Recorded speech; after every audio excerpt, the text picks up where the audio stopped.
Hindi ko akalain na iiwan niya kami nang dahil sa may nangyari sa aming mag-iina. Sobrang green flag niya at nag-iipon na kami ng pampakasal na dapat sana kasal namin ngayong taon. Pero iniwan niya kami ng ganun lang. Ang bilis niya kaming tinalikuran.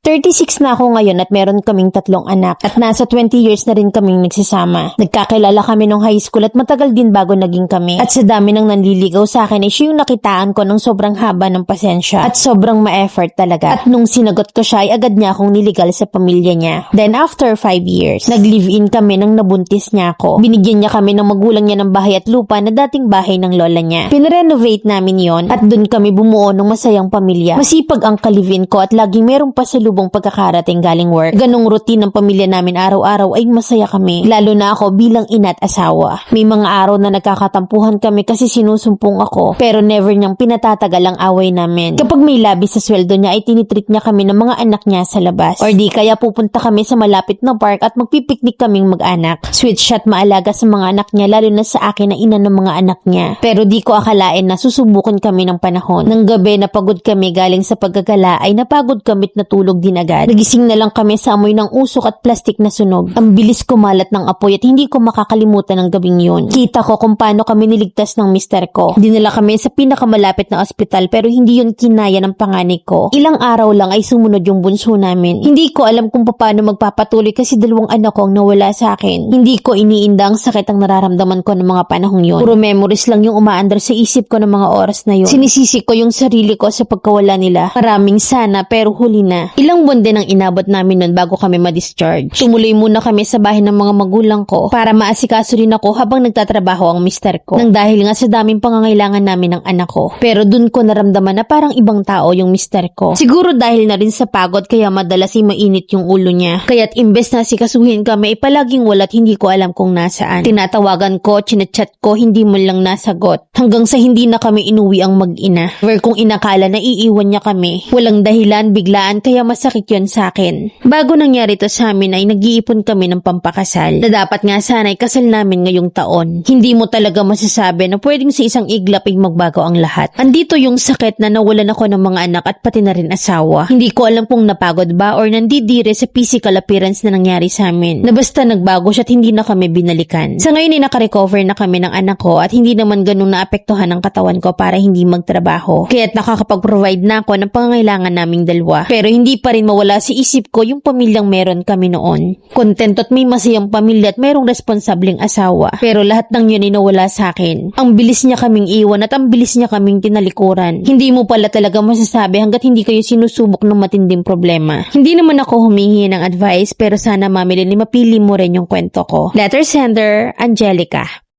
Alam ko madaling sabihin pero mahirap gawin. Move forward at mahalin ang natitirang anak mo. Hindi mo kailangang intindihin at ayusin lahat. Sabi nga ni Papa Jack na ang totoong pag-ibig ay nasusukat sa pinakamahirap na bagay. Kasi when things are easy, it's easy to stay. Love is measured when things are difficult. Alam mo yung pinakagusto kong part ng kwento mo? Yung nakayanan mong lahat. Tandaan mo na hindi lahat ng pagsubok ay para pabagsakin ka. Na ngayon ay natutunan mong lumaban sa buhay at mas tumatag ka nang dahil sa sitwasyon mo ngayon. Continue to move on. Egis na rin doon sa ex mo. Mahinang nila lang yon.